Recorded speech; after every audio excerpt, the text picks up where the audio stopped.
5 September खालारनि रादाबाव नोंथांमोन बयखौबो बरायबाय। अन्नानै हादरनि रादाब चेनेलखौ लाइक आरो साबस्क्राइब खालामना हो। दानिया फैदो दिनैनि रादाबनि हेडलाइन्सआव। सेथियाव, आसामनि चिरां जिल्लायाव सासे 16 बोसोर बैसोनि लाइमोन सिख्लाखौ सा6 सेंग्राफोरा हानजायै जिनाहारि खालामदों आरो बिसोरो भिडिअ रेकर्डबो खालामना लादों आरो सिख्लाखौ ब्लेकमेल खालामनो थाखाय मोनसे वाट्सएप ग्रुपआव बे भिडिअखौ फोसावना होदों। सा6 दायनिगिरिफोरनि गेजेराव 5 दायनिगिरिफोरखौ पुलिसआ खानो हाबाय। बे जाथाया आगस्तआव भारत-भुटान सिमा खाथिनि चिरांनि बेंटल ओनसोलाव जादोंमोन। हिन्जावसानि नखरनि सोद्रोमाया बुंदोंमोन दि बे जाथायनि एफआइआरखौ उनावसो होनो हादों मानोना हिन्जावसाया जाथायनि बागै फोरमायाखैमोन मानोना बिथांजोखौ आथोनारि गाग्लोबग्रा हौवासाफोरा हुमखि होदोंमोन। बिथांजोआ लाइमोन आरो सिगिनायफोरजों दुखु मोनदोंमोन। हौवासाफोरा बिथांजोनि सायाव नारसिननो नाजादोंमोन जेब्ला बियो जोंनो बे बाथ्राखौ खोन्थादोंमोन, नखरनि सासे सोद्रोमाया बुंदोंमोन। पुलिसआ बुंदोंमोन दि बावैसो मोनसे वाट्सएप ग्रुपआव मोनसे सोंखारिजाथाव भिडिअ शेयार खालामनाय जादोंमोन आरो बेखौ सन्देह खालामनाय जादों दि दायनिगिरिफोरा भिडिअजों हिन्जावसाखौ ब्लेकमेल खालामनो नाजागासिनो दंमोन। पुलिसनि बायदिब्ला बांसिन दायनिगिरिफोरा 20 बोसोर बैसोनि आरो बिसोरो बै गामिनिमोन जेराव बोलि जानांनाय हिन्जावसाया थायो। पुलिसआ बुंदोंमोन दि आथोनारि दायनिफ्राय गथ'फोरनि रैखाथि पक्स' आयेननि गोबां धाराफोर आरो भारतीय न्याय समिति (BNS) नि सिङाव माखासे गुबुन दायफोरनि सिङाव मोनसे केस रेजिस्टार खालामनाय जादों। नायबिजिरग्रा मावख'गिरिफोरा बुंदोंमोन दि बिसोरो फोरमान बुथुमबाय आरो हिन्जावसा आरो बिनि नखरनि सोद्रोमाफोरनि बिबुंथिखौबो रेबगान्थिदों। सासे मावख'गिरिया बुङो, "जों हमजानाय सुबुंफोरखौबो सोंथि खालामगासिनो दं आरो आरोबाव नायबिजिरनाया सोलिगासिनो दं।" गामिनि जायगायारि सुबुंफोरा जाथायनि बेरेखायै सोमावसारदोंमोन आरो दायनिगिरिफोरखौ गोख्रों साजा होनोबो दाबि खालामदोंमोन। नैथियाव, पुलिसआ उत्तर प्रदेशनि मेरठ जिल्लायाव मोनसे हानि ट्रेप गेंनि 2 आइजोफोरजों लोगोसे 7 सुबुंफोरखौ खानो हादों। आइजोफोरा हिन्दु सिख्लाफोरनि मुङाव मानसिफोरखौ लिंहरोमोन आरो आथोनारि सोमोन्दो होयोमोन। बेनि उनाव मानसिफोरखौ अय' हटेलाव लिंहरनानै बिसोरजों देहायारि सोमोन्दो लाखियोमोन। गेंनि गुबुन सोद्रोमाफोरा हटेलनि बायजोआव नेबाय थायोमोन। भुगिनांनाय सुबुंफोरा हटेलनिफ्राय ओंखारनाय लोगो लोगो बिथांखौ खावनानै लांनाय जायोमोन। बे समावनो जेब्ला गाग्लोबजाग्राया रां होनो राजि जायामोन, अब्ला बिथांमोनहा बिथांखौ जिनाहारि जाथायाव फान्दायनो हुमखि होयोमोन। पुलिसआ फोरमायदों दि दासिमाव बे हानजाजों गोबां सुबुंफोरा बुथारजाबाय। बे गेंआ दोहोनि सुबुंफोरखौल' लिंहरोमोन। खौरां बिजोंनि बायदिब्ला गासिबो दायनिगिरिफोरा मेरठ आरो दिल्लीनि थागिरि। गुबैयै बे बाथ्राखौ मिथिनो मोन्दोंमोन जेब्ला सिख्लाफोरा सासे सेंग्राखौ हटेलाव लिंहरदोंमोन आरो जेब्लानो बे सेंग्राया हटेलनिफ्राय ओंखारबोदोंमोन, बिखौ गारियाव हमनानै दोनदोंमोन आरो राजा लामायाव गोबाव सम सालायदोंमोन आरो 50 लाख रां दाबि खालामदोंमोन। बे समावनो जेब्ला सेंग्राया रां होआखैमोन, अब्ला हानजानि सुबुंफोरा बिखौ जिनाहारिनि केस होनो पुलिस थानायाव लांफादोंमोन। जेब्ला बे समाव पुलिसआ सन्देह जायो, अब्ला बिसोरो जाथायनि सायाव नायबिजिरनायखौ जागायो आरो बेनि उनाव पुलिसआ दायनिगिरिफोरखौ खायो। पुलिसआ सन्देह खालामबावदों दि बे जाथायाव गोबां सुबुंफोर थाफानो हागौ, बेनिखायनो पुलिसआ दासिमबो बे केसखौ नायबिजिरगासिनो दं। थामथियाव, भारतआ बे खेबाव पेरालिम्पिकआव सानफ्रोमबो मोनसे गोदान जारिमिन सोरजिगासिनो दं। क्लाब खुबैनाय F551 आव भारतआ डाबल पडियम फोजोबनो हादों। धरमबीरआ हादोरनि थाखाय 34.92 मिटार खुबैनानै सनानि मेडेल मोननो हादों। बे समावनो प्रणब शर्मायाबो 34.59 नि बयनिख्रुइ साबसिन खुबैनायजों रुफानि मेडेल मोननो हादों। भारतआ दासिम मोन 24 मेडेलफोर देरहानो हादों। बेयो भारतनि 5थि सनानि मेडेल। भारतनि थाखाय सचिनआ बुधबाराव रुफानि मेडेल मोनदोंमोन। बेनि उनाव बोरला गावग्रा हरबिन्दर सिंहआ सना देरहाना जारिमिन सोरजिदों।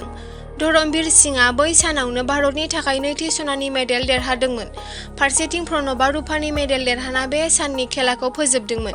बेल' नङा, गेलेगिरिफोरनि बे सोमोनांथाव दिन्थिफुंनायजों भारतआबो पइन्ट फारिलाइयाव बारदों।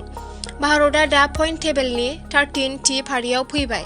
ब्रैथियाव, मैया लखिमपुराव जानाय रायजोनि केबिनेट जथुम्माया लखिमपुरजों लोगोसे आसाम सोरखारि मावफारियाफोरनि थाखाय मोनसे मोजां खौरां लाबोदों। दानिफ्राय जुदि रायजो सोरखारनि मावख'गिरिफोरा गावसोरनि बिबानखौ मावफुंनायाव जाब्रबथायारि जाहोनफोरनि थाखाय जिउ खोमायो, अब्ला बिसोरनि नखरा आथिखालाव मोननाय गासिबो सुबिदाफोरनि सायाव 1 कौटि रां खहा सुफुंनायखौ मोनगोन। बेनि थाखाय आसाम सोरखारा थाबैनो स्टेट बेंक अफ इन्डियाजों लोगोसे गुबुन बेंकफोरजों मोनसे गोरोबथायाव सागान होनायनि थिरांथा लादों। गोरोबथा बायदियै बेंकआ जायहा मावग्रानि बेथन एकाउन्ट दं। जाब्रबथायनि जाहोनाव बिथाङा थैयोब्ला नखरनो 1 कौटि रां खहा सुफुंनाय जागोन। बेनि अनगायैबो सासे मावख'गिरिया गावनि बिबानखौ मावफुंनाय समाव जाब्रबथायाव गासिबो देहाया खामानि गैयै जायोब्लाबो 1 कौटि रां खहा सुफुंनायखौ मोननो हागोन। गोब्राब जखम जायोब्ला बिसोरो 80 लाख रांसिम खहा सुफुंनाय मोनगोन। गिबि मन्थ्रि डक्टर शर्माया बुंदोंमोन दि रायजो सोरखारनि बे आगाना मावफारियाफोरनि थाखाय मोनसे गिदिर रैखाथि लाबोगोन। जायखिजाया जाब्रबथाय एबा दैबानानि समाव उदखारिफोरजों नांलायनाय समाव जिउ गोमानाय सोरखारि नखरा 1 कौटि रां अनसुंथाइ मोनगोन। जुदि मावख'गिरिया बेरामजों थैयो अब्ला बेंकआ सोरखारा होनाय गासिबो सुबिदाफोरखौ मोननायनि अनगायैबो उफ्रा 10 लाख रां होगोन। थामहिनबा जिउ बीमा कभारेज उफ्रा 10 लाख रां जाब्रबथाय जाहोनफोरनि थाखाय 1 कौटि आरो जोखोम जानायफोरनो 80 लाख रां मावख'गिरिनो होनाय जागोन। बेनि गेजेरावनो गिबि मन्थ्रि डक्टर शर्माया फोरमायो दि दिनैनि केबिनेटआ रायजोनि गोबां जिल्लाफोराव गासै गं 39 गोदान समान जिल्ला दाफुंनो गनायथि होबाय। बिथाङा बुंदोंमोन दि बेबादि गं 39 जिल्लाफोरनि 2 अक्ट'बरनिफ्राय जागायनो गनायथि होनाय जादों। बे एखे जिल्लाखौनो इंराजियाव लेङाइ जिल्ला एबा साब डिभिजन बुंनाय जागोन।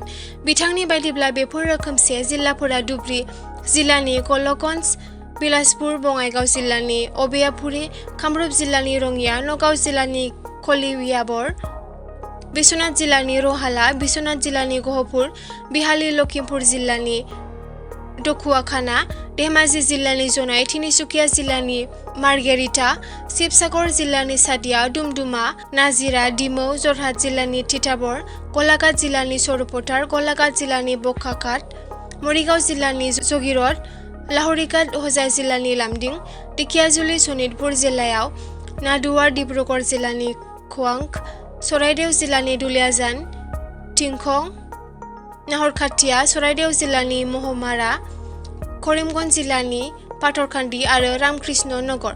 बे रोखोमसे जिल्लाफोरनि खामानिया जागायनाय लोगो लोगो रायजो राजाफोरा बे जिल्लायावनो हा, गुबुन गुबुन एमएल फान्ड, आनटाइड फान्ड, एक्साइज बायदिनि खामानिखौ फोजोबनो हागोन। मैयानि केबिनेटआ उफ्रा 20 लाख सुबुंफोरनो रेशन कार्ड होनायनिबो थिरांथा लादों। बेनि थाखाय आर'जलाइखौ 15 सेप्तेम्बरनिफ्राय खालामनो हागोन। बेनि अनगायैबो दिनैनि केबिनेटआ मावख'आरि महरै 19 नबेम्बरनि सिमा गोनां बन्द सानखौ वीर राघव मारन सान महरै फालिनो थिरांथा लादों। बेबायदिनो आसामनि प्रसिलाव दारिमिनारि खान्थिफोर आरो स्टार्टआप खान्थिफोरखौ थि नङै समसिम फोलावनाय जादों। टाटा हान्जाखौ जागिरदआव टाटानि सेमि कन्डाक्टर इन्डास्ट्रिजनि खाथियाव गंसे ताज हटेल गायसननो गनायथि होनाय जादों। गिबि मन्थ्रिया बुंदोंमोन दि बे थिरांथाया दावबायथाय सेक्टरखौल' जिउगोनां खालामनाय नङा, नाथाय सेमि कन्डाक्टरफोरनि खाथियाव फैनाय फालांगियारिफोर आरो रां थिसनगिरिफोरनि थाग्रा खुलिखौबो सुबिदा खालामगोन। बाथियाव हादोराव दिनै फोरोंगिरि सान फालिनाय जादों। बे साना सोलोंथाइगिरि आरो बारग' हादोरगिरि डक्टर सर्वपल्ली राधाकृष्णननि जोनोम सानजों गोरोबफायो। बे फालिथायाव हादोरगिरि द्रौपदी मुर्मुआ दिनै गोदान दिल्ली बिगियान भवनाव खुंजानाय मोनसे हाबाफारियाव हादोरनि गुबुन गुबुन जायगानि सा 82 फोरोंगिरिफोरनो 2024 मायथाइनि थाखाय हायुङारि साबसिन फोरोंगिरि बान्था गथायगोन। हायुङारि फोरोंगिरि बान्थानि थाखाय थांखिया फोरोंगिरिफोर आरो फोरोंगिरिफोरनि सरासनस्रा नङै बिहोमाखौ फालिनाय आरो फरायसालिनि गुनखौ जौगाहोनायजों लोगोसे फरायसाफोरनि जिउखौ जौगाहोनाय, फोरोंगिरिफोरनि मोनसे थाखोखौ मान होनाय। फरायसालि सोलोंथाइ आरो लेखा रोंथाइ बिफाना बे बोसोराव हायुङारि मोनफुंनाय फोरोंगिरि बान्थानि थाखाय सा 50 फोरोंगिरि आरो फोरोंगिरिफोरखौ सायख'दों। बे फोरोंगिरिफोरखौ मोनसे रोखा आरो अनलाइन बिखान्थिनि गेजेरजों जिल्ला, रायजो आरो हायुङारि थाखोआव सायख'नाय जादों।